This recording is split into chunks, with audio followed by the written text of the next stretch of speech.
Hi students, in the last class we discussed about dividend. What are the different types of dividend?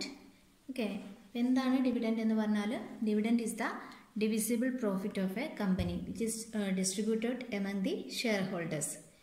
Okay, അതുപോലെ തന്നെ പലതരത്തിലുള്ള dividends നമ്മൾ പറഞ്ഞു. Proposed dividend, final dividend, interim dividend, script dividend and unclaimed dividend. And today we are discussing about corporate dividend tax. What is corporate dividend tax? Tax on dividend ആണ് corporate dividend tax. Dividend distribution tax എന്നും പറയും. DDT, dividend distribution tax or tax on dividend and corporate dividend tax. അങ്ങനെ പല പേരിൽ അറിയപ്പെടുന്നുണ്ട്. Then what is CDT or corporate dividend tax? എന്താണ് corporate dividend tax എന്ന് പറഞ്ഞാൽ? CDT is the amount of tax paid by the companies on the amount of dividend distributed. ഒരു company distribute ചെയ്യുന്ന ഡിവിഡൻഡിൻ്റെ മുകളിൽ കമ്പനി തന്നെ പേ ചെയ്യുന്ന ടാക്സിനെയാണ് എന്തെന്ന് പറയാം, കോർപ്പറേറ്റ് ഡിവിഡൻഡ് ടാക്സ്. മുൻപത് അല്ലെങ്കിൽ ഡിവിഡൻഡ് എന്ന് പറയുന്നത് ശരിക്കും എന്താണ്, ഷെയർ ഹോൾഡേഴ്സിനുള്ള ഒരു ഏണിംഗ് ആണ് അല്ലേ, ഇൻകമാണ്. അപ്പോൾ ഇൻകം സാധാരണഗതിയിൽ ഇൻകം ഏൺ ചെയ്യുന്നവരാണ് എന്ത് കൊടുക്കേണ്ടത്, ടാക്സ് കൊടുക്കേണ്ടത്. നോർമൽ ആയിട്ടുള്ള ഒരു പ്രൊസീജിയർ അങ്ങനെയാണ്. പക്ഷേ ഡിവിഡൻഡിൻ്റെ കേസിൽ ഇപ്പോൾ നിലവിലുള്ള ഒരു റൂൾ അനുസരിച്ച് എന്താണ്, കമ്പനിയാണ് എന്ത് ചെയ്യേണ്ടത്, ഡിസ്ട്രിബ്യൂട്ട് ചെയ്യേണ്ടുന്ന ഡിവിഡൻഡിൻ്റെ മുകളിൽ ടാക്സ് പേ ചെയ്യേണ്ടത്. അപ്പം CDT is the amount of tax paid by the companies on the amount of dividend distributed. And it is payable within 14 days from the date of declaration of dividend. ഒരു company dividend declare ചെയ്ത് കഴിഞ്ഞാൽ 14 ദിവസത്തിനുള്ളിൽ എന്ത് കൊടുത്തിരിക്കണം, dividend distribution tax അഥവാ CDT പേ ചെയ്തിരിക്കണമെന്നാണ് നിയമം. CDT is payable on any amount declared or distributed or paid by the company as dividend. ഇപ്പോൾ company dividend ആയിട്ട് എത്ര എമൗണ്ട് ആണോ ഡിക്ലെയർ ചെയ്തിട്ടുള്ളത് അല്ലെങ്കിൽ ഡിസ്ട്രിബ്യൂട്ട് ചെയ്തിട്ടുള്ളത്, അത് ഇതുവരെ കൊടുത്തിട്ടുള്ളത്, അതിൻ്റെ എല്ലാം ടോട്ടൽ എമൗണ്ടിൻ്റെ മുകളിൽ കമ്പനി എന്ത് പേ ചെയ്യണം, കോർപ്പറേറ്റ് ഡിവിഡൻഡ് ടാക്സ് പേ ചെയ്യണം. Whether it is interim dividend or final dividend, അത് ഏത് കാറ്റഗറിയിൽപ്പെട്ട ഡിവിഡൻഡ് ആണെങ്കിലും കമ്പനി എന്ത് പേ ചെയ്തിരിക്കണം, കോർപ്പറേറ്റ് ഡിവിഡൻഡ് ടാക്സ് പേ ചെയ്തിരിക്കണം. Okay, and the dividend may be paid out of current profit or accumulated profit. നമ്മൾ കഴിഞ്ഞ ദിവസം പറഞ്ഞാണ് അല്ലേ. അപ്പോൾ കമ്പനിയുടെ കറൻറ്റ് പ്രോഫിറ്റിൽ നിന്നോ അല്ലെങ്കിൽ കഴിഞ്ഞ വർഷത്തെ അക്യുമുലേറ്റഡ് പ്രോഫിറ്റ് ഉണ്ടെങ്കിൽ അതിൽ നിന്നോ എന്ത് പേ ചെയ്യാം, ഡിവിഡൻഡ് പേ ചെയ്യാം. ഓക്കെ, ഡിപ്രീസിയേഷൻ ചാർജ് ചെയ്തതിന് ശേഷം മാത്രം കേട്ടോ, അങ്ങനെ ഒരു കണ്ടീഷൻ കൂടി ഉണ്ട്. Then corporate dividend tax is payable even if no income tax is payable by the company on the total income. ഈ കമ്പനി ഒരു ഇൻകം ടാക്സും പേ ചെയ്യുന്നില്ല എങ്കിൽ കൂടി, അതർ ഇൻകം ടാക്സ് പേ ചെയ്യാത്ത കമ്പനി ആണെങ്കിൽ കൂടി ഡിവിഡൻഡ് ഡിസ്ട്രിബ്യൂട്ട് ചെയ്യുന്ന കമ്പനീസ് എന്ത് പേ ചെയ്തിരിക്കണം, കോർപ്പറേറ്റ് ഡിവിഡൻഡ് ടാക്സ് പേ ചെയ്തിരിക്കണം എന്നതാണ് നിയമം. ഓക്കെ, അപ്പോൾ എന്താണ് കോർപ്പറേറ്റ് ഡിവിഡൻഡ് ടാക്സ് എന്ന് പറഞ്ഞാൽ, it is the dividend it is the tax payable by the company on the dividend paid. Okay, കമ്പനിയുടെ ഡിവിഡൻഡിൻ്റെ മുകളിൽ ഡിസ്ട്രിബ്യൂട്ട് ചെയ്യുന്ന ഡിവിഡൻഡിൻ്റെ മുകളിൽ കമ്പനി കൊടുക്കുന്ന ടാക്സിനെയാണെന്ന് പറയാം corporate. Okay, corporate dividend tax. ആ ഒരു കോർപ്പറേറ്റ് എന്നുള്ള വേർഡ് തന്നെ എന്താണ്, ഈ ഡിവിഡൻഡിൻ്റെ മുകളിൽ ടാക്സ് ചുമത്തുന്നത് ആരുടെ മേലാണ്, കമ്പനിയുടെ മുകളിലാണ്. ഓക്കെ, ഇനി വിത്ത് effect from 1st October 2014 dividend distribution tax or CDT it is to be taxed on gross dividend. 2014 October 1 മുതൽ എങ്ങനെയാണ്, എന്തിൻ്റെ മുകളിലാണ് CDT അഥവാ കോർപ്പറേറ്റ് ഡിവിഡൻഡ് ടാക്സ് ലെവി ചെയ്യുന്നത് അല്ലെങ്കിൽ ചുമത്തുന്നത്, ഓൺ ദി ഗ്രോസ് ഡിവിഡൻഡ്. അതായത് നെറ്റ് ഡിവിഡൻറ്റും ഗ്രോസ് ഡിവിഡൻറ്റും ഉണ്ട്. ആക്ച്വൽ ഡിവിഡൻഡ് പെയ്ഡ് ആണ് എന്ത്, നെറ്റ് ഡിവിഡൻഡ് എന്ന് പറയുന്നത്.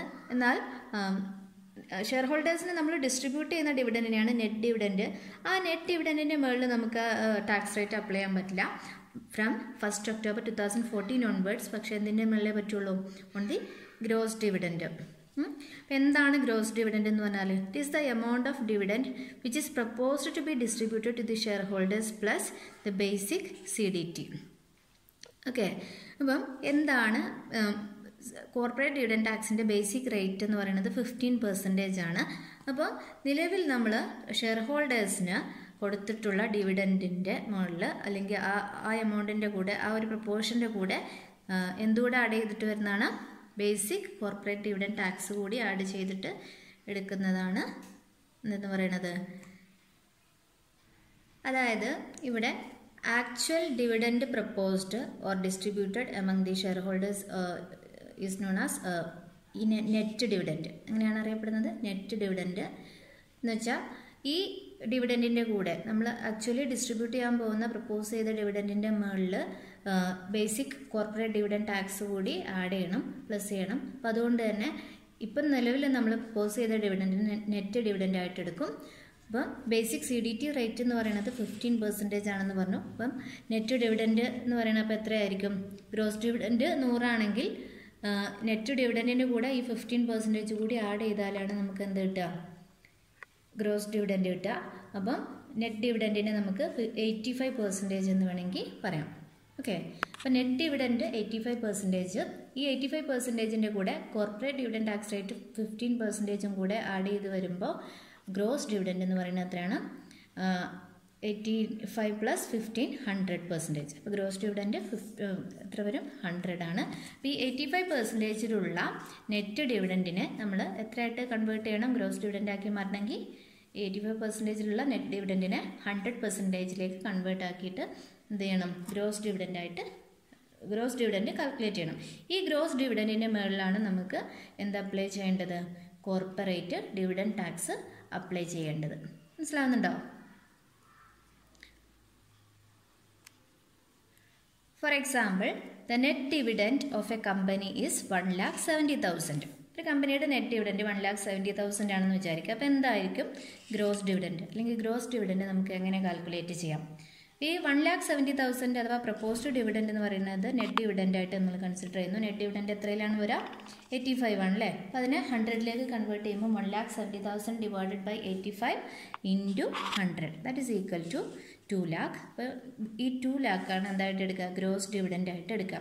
ഈ 2 lakhൻ്റെ മുകളിലാണ് നമ്മൾ ഏത് റേറ്റ് അപ്ലൈ ചെയ്യുക? Corporate dividend tax rate apply ചെയ്യുക. ഡയറക്റ്റ്ലി 1,70,000 ഇൻറ്റു 100 ബൈ 85 അങ്ങനെ ചെയ്താലും എന്ത് കിട്ടും? നമുക്ക് ഗ്രോസ് ഡിവിഡൻഡ് കിട്ടും. അപ്പോൾ മനസ്സിലായോ? അപ്പോൾ കോർപ്പറേറ്റ് ഡിവിഡൻഡ് ടാക്സ് നമ്മൾ കമ്പനിയുടെ ആക്ച്വൽ ഡിവിഡൻഡ് പെയ്ഡിൻ്റെ മുകളിലല്ല കാൽക്കുലേറ്റ് ചെയ്യുക. അതിനെ നമ്മൾ നെറ്റ് ഡിവിഡൻഡ് ആയിട്ട് എടുത്തിട്ട് അതിനെ എങ്ങോട്ട് കൺവേർട്ട് ചെയ്യണം? ഗ്രോസ് ഡിവിഡൻഡിലേക്ക് കൺവേർട്ട് ചെയ്യണം. എങ്ങനെയാണ് കൺവേർട്ട് ചെയ്യുക? Net dividend into 100 divided by 85. ഈ ഒരു ഇക്വേഷൻ അപ്ലൈ ചെയ്താൽ നമുക്ക് ഗ്രോസ് ഡിവിഡൻഡ് കിട്ടും. പ്രസൻറ്റ് കോർപ്പറേറ്റ് ഡിവിഡൻഡ് ടാക്സ് എങ്ങനെയാണ് കാൽക്കുലേറ്റ് ചെയ്യുക എന്നുള്ളത് നോക്കാം. Basic corporate dividend tax rate 15% ആണെന്ന് പറഞ്ഞു നമ്മൾ. ഇതിൻ്റെ കൂടെ 12% സർചാർജ് കൂടെ ആഡ് ചെയ്യണം. സർചാർജ് 12% ആഡ് ചെയ്യുമ്പോൾ ഏതിൻ്റെ 12% ആണ്? 15ൻ്റെ 12% ആണ്. That is equal to 1.8%. Okay, 15%ൻ്റെ 12% 1.8% സർചാർജ് വരും. ഇനി അതിൻ്റെ കൂടെ എഡ്യൂക്കേഷണൽ സെസ് 4% കൂടെ ആഡ് ചെയ്യണം. ഓക്കെ, ഈ എഡ്യൂക്കേഷണൽ സെസ് എന്ന് പറയുന്നത് 4% ഏതിൻ്റെ കൂടെയാണ് വരിക? ബേസിക് റേറ്റായ 15%ൻ്റെ കൂടെ സർചാർജ് കൂടി ആഡ് ചെയ്തിട്ട് വരുന്ന എമൗണ്ടിൻ്റെ 4% എന്തെന്ന് പറയാം? എഡ്യൂക്കേഷൻ സെസ് കാൽക്കുലേറ്റ് ചെയ്യുന്നത് ആ ടോട്ടൽ ഫിഗറിൻ്റെ മുകളിലാണ്. അതായത് ബേസിക് റേറ്റ് 15ഉം സർചാർജ് 12% വരുമ്പോൾ 1.8ഉം ടോട്ടൽ എത്ര വരിക? 16.8 ആണ് വരിക അല്ലേ. ഈ 16.8ൻ്റെ 4% ആണ് എന്തായിട്ട് എടുക്കുക? എഡ്യൂക്കേഷൻ സെസ് ആയിട്ട് വരിക. അപ്പോൾ എഡ്യൂക്കേഷൻ സെസ് എന്ന് പറയുന്നത് 0.672% വരും. അങ്ങനെയാണെങ്കിൽ total corporate dividend tax rate എന്ന് പറയുന്നത് എത്ര വരാം? 15% ബേസിക് റേറ്റും സർചാർജ് 12% 1.8ഉം 4% എഡ്യൂക്കേഷൻ സെസ് 0.672ഉം കൂടി ടോട്ടൽ ചെയ്യുമ്പം 17.472. ഇതാണ് പ്രസൻ്റ്ലി ആപ്ലിക്കബിൾ ആയിട്ടുള്ള corporate dividend tax rate. Just നമുക്കൊരു എക്സാമ്പിൾ നോക്കാം എങ്ങനെ കോർപ്പറേറ്റ് ഡിവിഡൻഡ് ടാക്സ് അപ്ലൈ ചെയ്യാന്നുള്ളത്. For example, calculate corporate dividend tax on 10% preference share capital of ₹5 lakh. Preference share capital എത്രയാണ്? 5 lakh ആണ്. പെർസെൻറ്റേജ് ഓഫ് ഡിവിഡൻറ്റിൻ്റെ റേറ്റ് ആണ് 10% എന്ന് പറയുന്നത്. അപ്പോൾ ഡിവിഡൻറ്റ് എങ്ങനെ കാൽക്കുലേറ്റ് ചെയ്യും? 5 lakhൻ്റെ 10% ആണ് ഡിവിഡൻറ്റ് വരിക. നെറ്റ് ഡിവിഡൻ്റ് ആണ് നമുക്ക് കിട്ടിയിട്ടുള്ളത്. എത്രയാണത്? 5 lakhൻ്റെ 10% എന്ന് പറയുമ്പോൾ 50,000 നെറ്റ് ഡിവിഡൻറ്റ് വരും. ഇനി ഇതിനെ നമ്മൾ എന്ത് ചെയ്യണം? ഗ്രോസ് ആക്കണം. ഗ്രോസ് ഡിവിഡൻറ്റ് എങ്ങനെയാക്കുക? 50,000 ഇൻറ്റു 100 ഡിവൈഡഡ് ബൈ 85. അപ്പോൾ ഗ്രോസ് ഡിവിഡൻറ്റ് കിട്ടി. എത്രയാണ് ഗ്രോസ് ഡിവിഡൻറ്റ്? 58,824. ഓക്കെ, ഇനി നമ്മൾ 58,824 ആണ് ഗ്രോസ് ഡിവിഡൻറ്റ്. ഇതിൻ്റെ മുകളിൽ കോർപ്പറേറ്റ് ഡിവിഡൻറ്റ് ടാക്സ് അപ്ലൈ ചെയ്യണം. എത്രയാണ് നമ്മൾ കോർപ്പറേറ്റ് ഡിവിഡൻറ്റ് ടാക്സ് പറഞ്ഞത്? 17.472. അപ്ലൈ ചെയ്യുമ്പോൾ നമുക്ക് കിട്ടുന്നത് എത്രയാണ്? That is equal to 10,278. ഇതാണ് ആ വർഷം കമ്പനി പേ ചെയ്യേണ്ടുന്ന കോർപ്പറേറ്റ് ഡിവിഡൻറ്റ് ടാക്സ്. അപ്പോൾ സാധാരണഗതിയിൽ ഡിവിഡൻസ് എപ്പോഴാണ് ഡിക്ലെയർ ചെയ്യുക? After the financial reports or financial statements are prepared. എങ്കിൽ റിപ്പോർട്ടിംഗ് പീരീഡിന് ശേഷമാണ് ഡിക്ലെയർ ചെയ്യുക.